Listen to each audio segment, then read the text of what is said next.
วันนี้เราจะมาต้มยอดยู่กันนะคะทุกคนยอดยู่นะคะต้มใส่หมูสับอร่อยต้มใส่ไก่ยิ่งอร่อยทุกคนหอมยอดยู่นี่ค่อนข้างจะได้กินช้านะทุกคนประมาณ1 เดือนได้กิน1 ครั้ง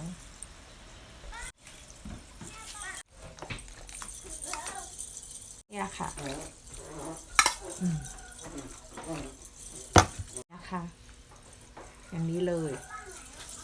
ค่อยใส่ถ้าอร่อยไม่ใส่ปลาไว้เช่นเคยนะคะรอมันเดือดมันสุกเดี๋ยวมาชิมกันนะเรามาดูกันนะคะรสชาติจะเป็นยังไงหนอชิมน้ำก่อนนะทุกคน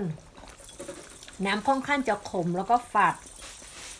ถ้าคนที่ไม่ชอบกินขมหรือว่าฝาดต้องต้มล้วนน้ำรอบหนึ่งก่อนแล้วก็ค่อยมาต้มหรือว่าค่อยเอาไปผัดนะ